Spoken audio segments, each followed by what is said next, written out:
আজি ৰূপকৰ জ্যোতিপ্ৰসাদ আগৰৱালাৰ উপজা দিন 1903 চনৰ 17 জুনত ডিব্ৰুগড়ৰ তামুলবাৰী চাহ বাগিচাত জন্ম হৈছিল জ্যোতিপ্ৰসাদ আগৰৱালাৰ তেজপুৰত নতুন প্ৰজন্মৰ শিল্পীসকলে 122 সংখ্যক উপজা দিনত ৰূপকৰলৈ জনালে শ্ৰদ্ধাঞ্জলি গীতে মাতে শ্ৰদ্ধাঞ্জলি জ্ঞাপন কৰিলে শিল্পীগৰাকীলৈ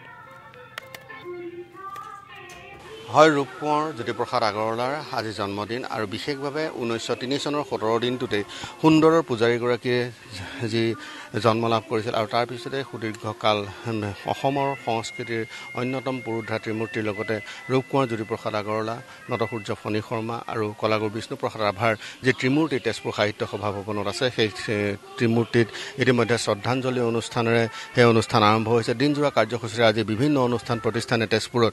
ৰূপকৰ গৰাকীলৈ তেওঁলোকৰ শ্ৰদ্ধাঞ্জলি জ্ঞাপন কৰিব আৰু নিশ্চিতভাৱে যে আজি গীতে মাতে শিল্পীগৰাকীক শ্ৰদ্ধা জনাব নৱপ্ৰজন্মৰ যিসকল শিল্পী সেই শিল্পীসকলে ইতিমধ্যে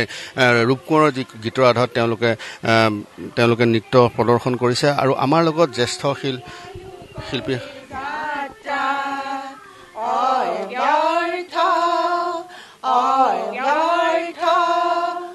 আমি পালো জীবনৰ অৰ্থ অভিনৱ স্বাগত স্বাগত সতীৰ্থ স্বাগত স্বাগত সতীৰ্থ তোৰে মোৰে আলোকৰে যাত্ৰা সেউজীয়া জীৱনৰে জাগৃতি ছন্দ আহে আহে জনতাৰ অন্তৰে অন্তৰে আলোক বসন্ত হাঁহে হাঁহে প্ৰচাৰিত অৰুণবাণী আগবাঢ়ে আগবাঢ়ে যুগাগ্ৰগামী তৰুণ সেনানী আগবাঢ়ে আগবাঢ়ে যুগাগ্ৰগামী তৰুণ সেনানী আজি সমৃদ্ধ বেগে জাগে জাগে বিপ্লৱীতা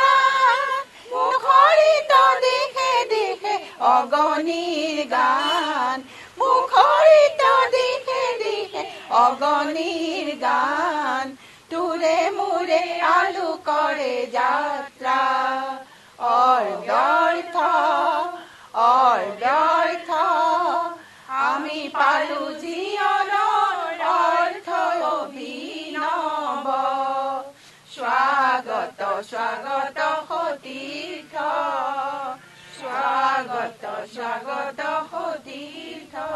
এনেদৰে সুন্দৰৰ পূজাৰী ৰূপকাৰ গীতিকাৰ সুৰকাৰ ৰূপকোঁৱৰৰ প্ৰতি শ্ৰদ্ধাঞ্জলি জনাইছে পূজাৰীগৰাকীক প্ৰতি বছৰে যিদৰে শ্ৰদ্ধা জনোৱা হয় আজি তাৰ পৰা ব্যতিক্ৰম হোৱা নাই কি ক'ব হয় সাহিত্য বিশেষকৈ তেজপুৰ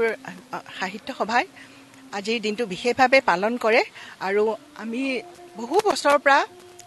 ইয়াৰ লগত জড়িত আছোঁ সদায় মানে ভাল লাগে তেখেত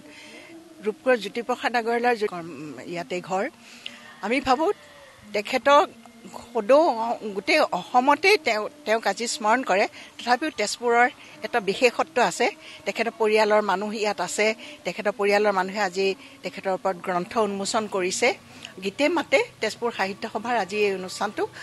সৰ্বাংগ সুন্দৰ হৈছে বুলি সুন্দৰ পূজাৰী জ্যোতিপ্ৰসাদ আগৰৱালাৰ জন্মদিনটো তেজপুৰত এনেদৰে উদযাপন কৰিছে আৰু আমাক পৰিৱেশ দেখুৱালে অৰ্ণৱ নাথে আপোনাক ধন্যবাদ জনাইছোঁ